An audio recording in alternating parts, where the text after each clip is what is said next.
Smiling Friends is an Adult Swim animated series about a charity company that's employees are meant to help people smile. Created by Michael Cusack and Zach Hadel, also known as Psychic Pebbles, Smiling Friends has quickly become one of Adult Swim's most beloved cartoons, and Season 3 hasn't even come out yet. It's personally one of my favorite new shows out right now, so of course I had to corrupt it. Smiling Friends is an organization that helps people smile, to turn their frowns upside down.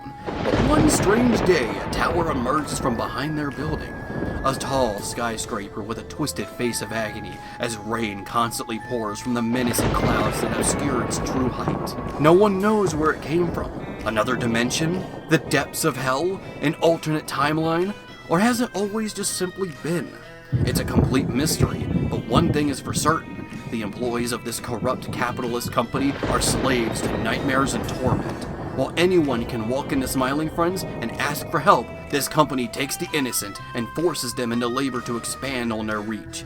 These are the Scarring Fiends. By the way, before we begin, the pilot of my new variety show, Nothing On, premieres next week on October 25th. A series that aims to bring back the spirit of classic pre-streaming TV and mix it with the modern age of the internet. I usually don't say this often, but be sure to subscribe and hit that bell to be notified of it. Ugh. See, I can't even say it. God, it just makes me feel foul.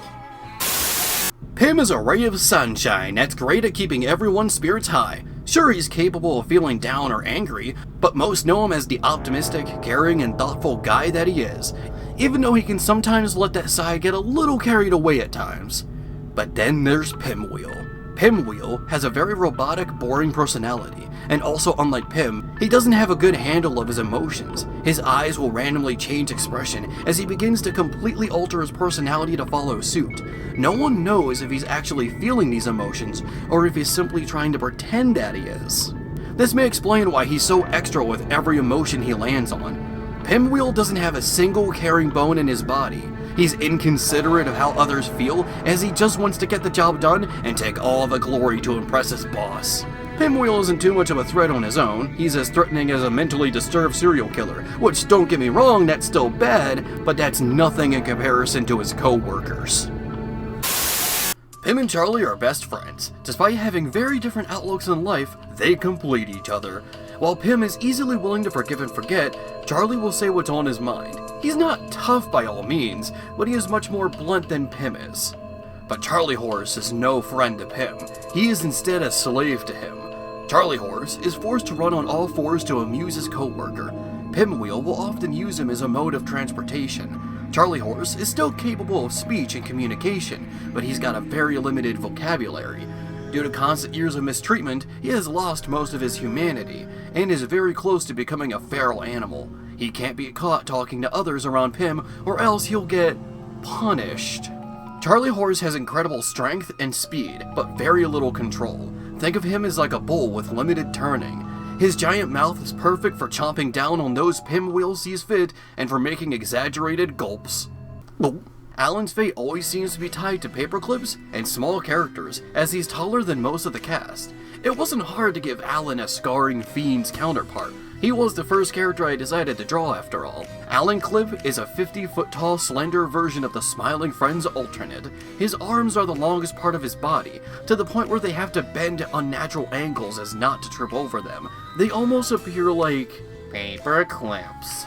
At the end of his long arms are tiny wobbly metal fingers. While they are small to Alan Clip, they are down the scale for everyone else around him. Not only this, but he could also stretch them out like tentacles. His mind is very limited. As long as he is given a treat of cheese every now and then, he'll do whatever the boss or Pinwheel asks of him. He is the best kind of employee, does whatever what is needed with no questions asked. Glep is a character I feel like we don't know that much about. We only really have one episode where he plays a substantial role, and that's the Mr. Frog episode. Just wait until the movie Glep's Big Adventure, which is totally real. Speaking of Mr. Frog, his famous gag is to eat the bug at the end of the episode. Glep almost took that role from him, but instead of eating the bug, he would have spat on him. Eating bugs, spitting on bugs, and Glep almost looks like a bug. So here's a Scarring Fiends counterpart, Gulp. Gulp is treated like a pet to the boss. Much like Charlie Horse, his mental state is very close to that of a feral animal, but he does have some humanity left as he is also the boss's assistant. Gulp has many insect-like abilities. Instead of a purple hat, he's got what looks like a cape that's actually a pair of wings that allow him to take flight. He can also see in different visions, suck the blood of those around him, or inject them with a fast-acting venom with his numerous teeth. If something is too much for him, he can command nearby Bliblies to fight for him. He also speaks fluently, but no one besides the boss understands him, unlike Glep, who seems to speak nonsense, but everyone knows exactly what he's saying. Gulp is the most violent of the bunch, and loves to cause mayhem and destruction. Now it's time for the owner of Scarring Fiends, Miss Your Boss.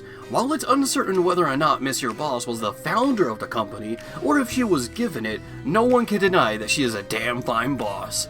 Everyone in Scarring Fiends loves the boss, almost to an unhealthy degree, but is it really love or fear? No one can say for sure, as every employee expresses their loyalty to the boss on a near constant. She has a soft, somber voice, but she also has a threatening aura surrounding her. The exact extent of her abilities is unknown, as she rarely ever leaves the building, but her employees constantly praise her strength and influence. It's possible that she has some sort of mind control abilities, or maybe she's very manipulative. She seems to know everything about everyone she meets just by looking at them. Her powers seem to be knowledge-based. Learning someone's information, secrets, history, and fears in an instant. Having a way with words, manipulation, while also still coming off as kind and considerate. She is really an amazing leader. I mean dictator. I mean boss. Well, I hope you all enjoyed this video. Just a quick reminder that the pilot for my new variety show, Nothing On, comes out next week on October 25th. Be sure to subscribe and check it out when it comes out. Or just go watch it if it's past the 25th most likely. I don't know, man, just do what you want.